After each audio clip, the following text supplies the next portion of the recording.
Hey everybody, it's Christmas Eve already, and I decided to read one of my favorite childhood stories. It's about a very hardly known dump truck named Dumpy. So yeah, here we have Dumpy Saves Christmas by Julie Andrews Edwards and Emma Walton Hamilton. Illustration by Tony Walton. So, let's get right into it. Whoosh! A gust of wind made the weather vane on the red barn roof spin merrily. The old rooster flapped his wings dizzily in an effort to keep his balance. Everyone at Merry Hill Farm was spinning that day, for it was Christmas Eve, and there was much to do. "Looks like we're in for some more snow," Pop-Up said to his grandson Charlie as they hurried toward the barn. "We'll give Dumpy a can of antifreeze so his radiator won't ice up." They opened the barn doors, and Charlie gazed lovingly at the colorful little dump truck parked inside. "Dumpy needs a blanket to keep his engine warm," he said. Pop-Up grinned. "Your mom thinks we need one when we're driving him. We fixed him up good as new, but he's still a little drafty." "I'll ask Santa Claus to bring him one when I make my list tonight," said Charlie. As they walked back to the farmhouse, Trusty the mail truck was pulling away from the front porch. "Wada wada wada wat," Trusty wheezed. "Through hail and sleet and dead of night, your mail will reach you, come what might." "Not a moment too soon," Pop-Up winked at Mrs. Barnes as they whisked the packages indoors. "Merry Christmas," Charlie waved as Trusty puffed and gasped his way down the drive. The farmhouse was full of the sounds and smells of Christmas. Logs crackling in the fireplace, carols jingling on the radio, spicy aromas of cinnamon, gingerbread, and clementines filling the air. Best of all, the tree itself, pine-scented and twinkling from head to toe. After a delicious supper, the family settled in front of the fire to hang stockings while Charlie wrote to Santa Claus. "Dear Santa," he printed carefully. "Dear Santa, we hope you like the milk and cookies. Could we please have a canary for Mommy, a concertina for Daddy, a warm hat for Pop-Up. Dumpy needs a blanket. Do your elves make world globes? We are learning geography at school. Thank you. Have a good trip. Love, Charlie Barnes." His father attached the note to the mantel with a strong thumbtack, and Charlie hugged everyone good night. "Merry Christmas, pal," Pop-Up said lovingly. "Sweet dreams, Noodle," said Farmer Barnes. Mrs. Barnes tucked Charlie into his comfy bed and kissed his brow. "Go straight to sleep, Peanut. Santa can't come while you're awake." Charlie squeezed his eyes shut, but his head was buzzing with questions. How did Santa reach all the children in one night? How did the sleigh hold so many presents? Charlie opened one eye, but it was still dark. He decided to count trucks. There was Dumpy, of course, and Trundle the tractor and Beebe the backhoe on the farm, Big Red the fire engine at the station, and Tommy the tow truck at the garage. Charlie was just beginning to fall asleep when there was a large thump outside his window. He sat up. "Screech! Clatter, clatter! Stop!" Tinkle. "Drat!" said a voice. Charlie scrambled to the window and gasped with amazement. On the porch roof, listing to one side and in danger of falling off altogether, was a great big sleigh. 9 reindeer were skittering to keep their balance on the icy shingles. A red-clad figure was bending over, examining a badly damaged runner. "Phooey! Fiddlesticks! Bother!" Charlie cracked open the window and asked timidly, "What happened?" Startled, the red-clad figure popped up and spun around. "Whoa ho ho!" he said, nearly falling backwards. "Shouldn't you be asleep, young man?" Charlie was speechless. He was face to face with Santa Claus. "It's Rudolph's allergies," the jolly old man sighed. "His nose just isn't beaming tonight. We've had bumps and dings all across America, and now we missed your chimney and my sleigh's busted." He scratched his beard. "What am I gonna do? I still have so many presents to deliver." Charlie thought about how sad the world would be if Santa never came. "Could you use our dump truck?" he asked. "Dumpy could carry anything." "It's a little unorthodox," said Santa doubtfully. "But the reindeer could pull him just like your sleigh," Charlie offered. "And the elves can fix the sleigh while we're gone!" Santa slapped his knee. "Ho ho, it's brilliant! But we must hurry." Charlie tiptoed downstairs and raced to the barn. "Wake up, Dumpy," he whispered. "Santa needs you." Dumpy blinked sleepily. "This is one fine truck you have here, Charles," said Santa. "Lucky that Rudolph chose your house to bump into." He attached the reindeer to Dumpy and climbed up on the cab roof. Grinning, he called down to Charlie. "Well, what are you waiting for? Hop in." "Me?" said Charlie. "Jobs don't get more important than this. I'm usually halfway around Europe by now. Someone's got to steer this truck, or we'll never be finished by dawn." Santa draped a huge plaid blanket around Charlie's shoulders. "It sparkles up there, but it sure gets chilly. Now let's get started." Charlie scrambled aboard and turned the key in the ignition. Dumpy's engine coughed and sprang to life.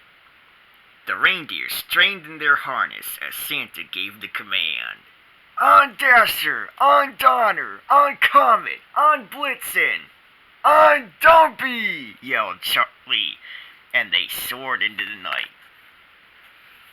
What a ride it was! Heading east, they flew to London and chimney-hopped their way across the city. They had a bird's-eye view of Big Ben, just as the famous old clock was chiming midnight. "Bong, bong! Toot, toot!" Dumpy called back. Despite his heavy load, Dumpy was so exhilarated to be airborne, by the time they reached Paris, he insisted on flying around the Eiffel Tower twice, just to enjoy the view.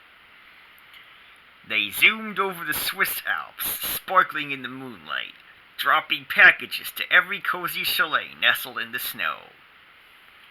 But on the descent to Italy, poor Rudolph started sneezing again, and they narrowly missed bumping into the Leaning Tower of Pisa. "Easy, fella," called Santa. "It's tilted enough as it is." On they sped to Greece. Charlie recognized the wondrous Acropolis from the pictures he'd seen in his geography books. Santa banked down for a closer look, and the ancient columns wobbled as Dumpy thundered between them and out the other side. "I really shouldn't do that," Santa grinned, "but I can never resist." They headed south for Africa and soared over the deserts, jungles, and pyramids. And then, whoosh! Up they went to the frosted domes of Moscow. "The world is so beautiful," said Charlie. "All the more reason to take care of it," said Santa. He looked at his watch. "We're cutting it close. We should be in New Zealand by now." "Does everybody celebrate Christmas?" Charlie asked. "Not everybody," the old man replied. "Some people celebrate Hanukkah, some Kwanzaa.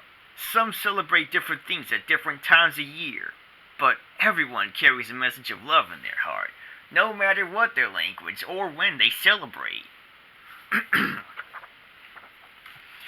Soon they were flying over India's Taj Mahal. Dumpy's load of gifts lightened considerably, but he was feeling a little bleary from the urgent speed of their mission. Rudolph's condition worsened as he sneezed his way across China and Japan.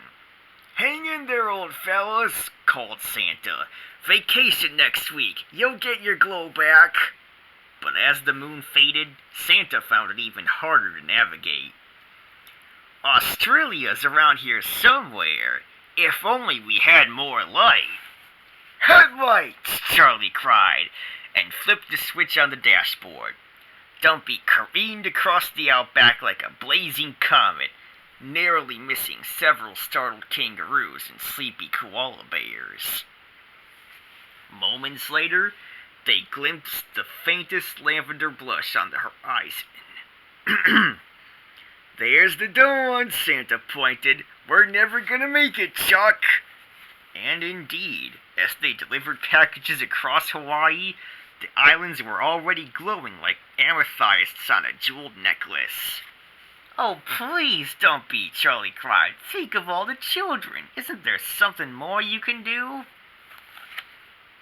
Dumpy was so frazzled his engine was knocking, but he took a deep breath, hunched down, and with a shudder that rattled his frame, blasted into overdrive.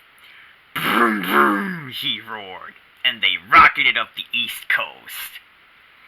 "Hooray!" cried Charlie. "Bravo!" yelled Santa. "A gold star for Dumpy!" And he plucked the last one out of the sky just as Apple Harbor's lighthouse came into view. Over the schoolhouse they flew, past the post office and Pharaoh's general store, delivering their last gifts to the sleepy little village. Soft snowflakes fell as they touched down at Maryhill Farm. They unbuckled the reindeer from Dumpy's fender and tucked the world-weary little truck safely into the barn. "Good job, Dumpy," Charlie whispered lovingly. "This fine fella saved Christmas," said Santa, pinning the gold star on Dumpy's radiator cap. Dumpy sighed happily. "As for you, Charlie, I hereby declare you an honorary elf." Charlie hugged him. That was the best geography lesson I ever had. He ran to his room and climbed in bed just as Santa's newly repaired sleigh soared past his window with a whoosh and a jingle. "Merry Christmas, pal," Santa cried, his voice receding into the distance. "Merry Christmas, pal, Merry Christmas." Charlie felt a gentle hand on his shoulder. Pop-Up's face loomed above him. "Wait till you see, it's a white world this morning." "I had the most amazing dream," Charlie marveled. "Tell me all about it," said Pop-Up, "but let's hurry. I'm itching to get at those presents." And what a lot there were, spilling from under the tree in all new colors, shapes, and sizes. Mrs. Barnes got a fat new canary, and Farmer Barnes squeezed a happy tune from his new concertina. Pop-Up did a little jig as he unwrapped a jolly red hat and a scarf to match. The biggest box was for Charlie, and he gasped with delight at the shiny bright globe inside. "Here's a present for Dumpy." Pop-Up pulled one last package from under the tree. Charlie tugged at the ribbon and tissue paper, and was amazed to discover a fluffy plaid blanket, exactly like the one from Santa's sleigh. "Let's take it to Dumpy right now," he cried. The entire family waded through the fresh snow, and as they opened the doors to the barn, Charlie hugged the blanket and said, "Won't Dumpy be surprised?" But the surprise was all Charlie's. As the Christmas sun flooded in, he saw something on his beloved dump truck that took his breath away.